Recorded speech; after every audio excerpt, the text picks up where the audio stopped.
Hey everyone, welcome to the channel for another Escape From Tarkov video. My last few uploads were more aimed at higher level players and showcasing endgame gear, so this one is more aimed at low level players and new players looking to gear themselves up to take on tougher challenges. In this video, I'm going to talk about some good places to check for loot as a low level player, and specifically, I'm talking about places to go where you don't need any expensive or hard to find keys to get at the loot. These spots are great for low level PMCs, but they're also great for scav raids because you can't bring your keys along with you and you need to check places that are already open. Unlike some of my other looting guides, this one isn't set on any specific map, but I'll be pointing out spots on a few different maps that have good drops and don't require keys. So with that out of the way, let's take a look at 5 loot areas for players without access to keys.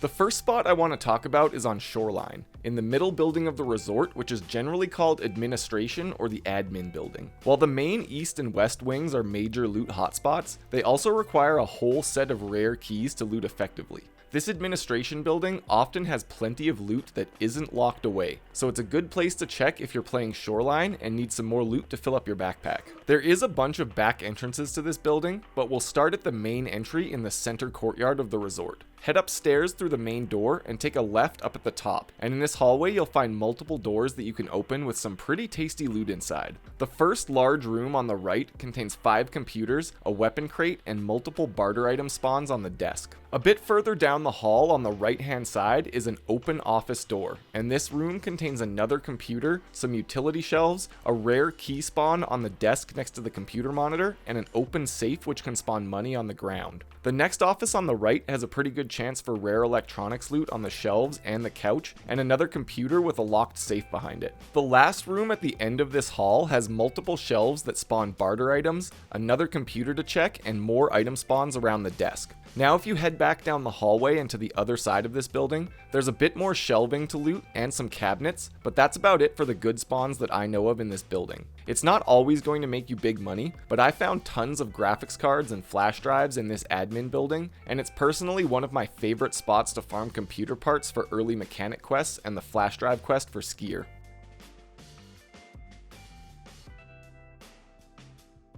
Next up, we have some often overlooked stores in the mall on the Interchange map, which can make you some serious money and help you get ahead on quests and expensive hideout items during the early game without needing keys. In the mall, there's at least 5 or 6 tech stores that spawn all kinds of computer parts and electronics, which are valuable and needed in lots of quests and hideout upgrades. These are all unlocked and spawn loot right out in the open on shelves, making them great for scav runs or for low-level PMC looting. I'll start off in the Oli store, which you can easily recognize by the green paint on the walls and shelves. If you face the front door of the mall and walk out to the right of this store, there's a tech store right underneath the escalator and another one right up at the top above it. These 2 stores are pretty common loot zones, so don't be surprised if you run into other players here. But the rest of these tech stores are often overlooked and easy pickings if you can sneak in and out of the center mall area. From the bottom of the escalator, follow the hallway around until you see the Rasmussen store, which is another tech store with quite a few loot spawns out on the shelves and tables.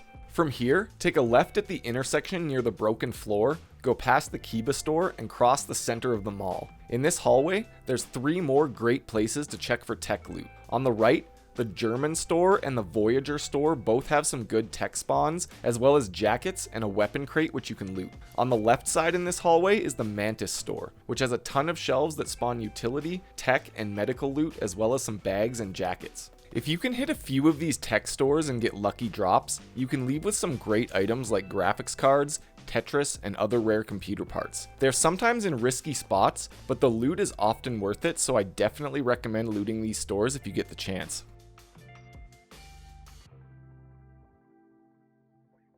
The third spot in this video is also going to be on Interchange, but instead of checking the small tech stores, this time we'll be taking a look at the 3 large superstores on the map, Oli, Idea, and Goshan. These 3 stores are some of the main looting zones on Interchange, and like the tech stores, they spawn tons of loot right out in the open without need for keys. I'll start with Oli, which is the green store on the far right hand side of the mall, and mostly contains industrial items for the hideout like filters, fuel, hoses, and motors. Oli is huge and has a ton of shelves that you can loot, which will usually fill up an entire backpack in one shot. It's also very dark and has a lot of scavs, so stay frosty, pay attention, and don't forget to check your 6 while you're in here.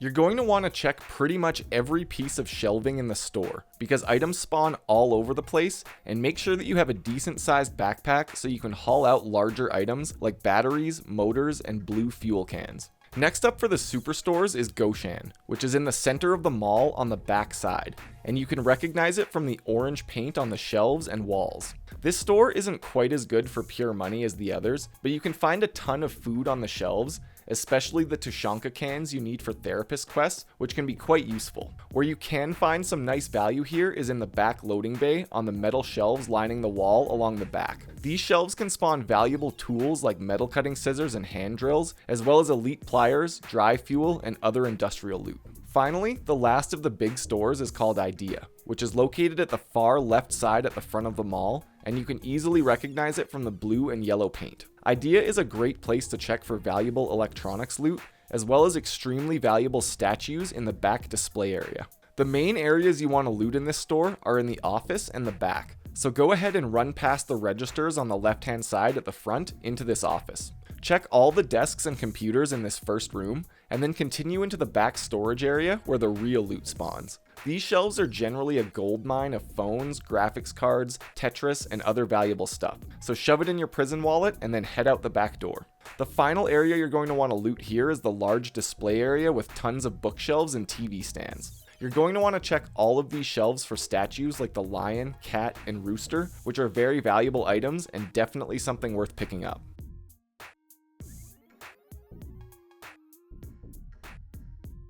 Next up we come to Reserve, which is my new favorite money-making map and also has tons of valuable loot to pick up with no keys required. If you need a quick breakdown of the extractions on this new map, I'll put a link to my main Reserve loot guide in the description, which talks about the extractions right at the start. The first area I want to talk about is the secret tunnels which connect the large observatory with the 4-story dorm building at the bottom of the hill.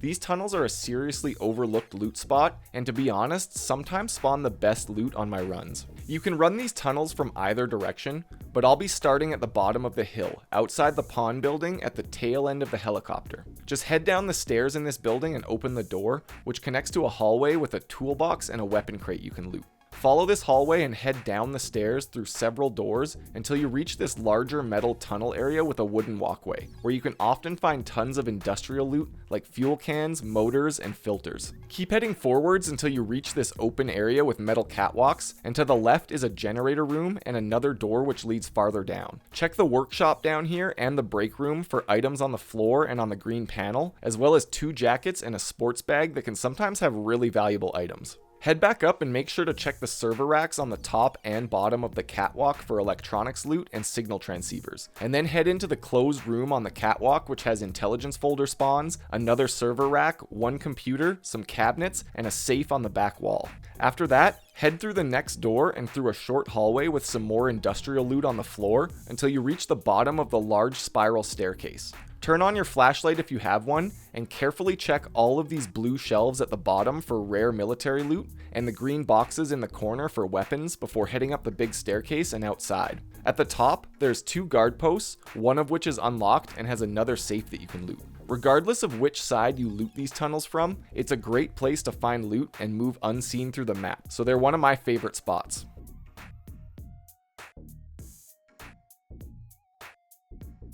The final loot spot I want to mention in this video is also on Reserve, pretty close to the white pawn building that we started the last one in. If you face the helicopter, the large building on the left-hand side of the courtyard has become one of my favorite loot spots, and while there is some locked doors in here, most of the loot is just sitting out in the open and waiting for you to pick it up. My squad calls this one the Queen building, but I've heard others call it the King building, and it seems like the call out kind of depends on how you identify the chess piece on the outside. Another call out would just be the server building, since it's mostly just a bunch of servers. Starting from these large bay doors at the front, if you head inside, there's a large room with a ton of server racks. This room alone can spawn multiple signal transceivers, Tetris, and other electronics loot on the server racks, so it's a great spot to check out. Next, head up the stairs and check all the unlocked doors in the top floor hallways, which have shelves that spawn industrial items and fuel cans as well as food. On the second floor, you can find some more server rooms, and you should check these ones extra carefully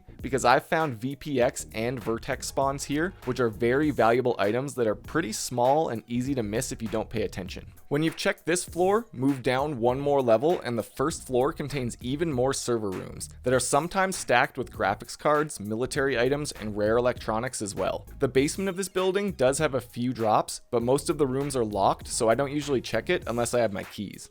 Because of all the valuable spawns here right out in the open in this building, it can be pretty hot to get in and out of. But if you can hit it early in the raid before other players get there, you can make a killing off of all the rare military item spawns.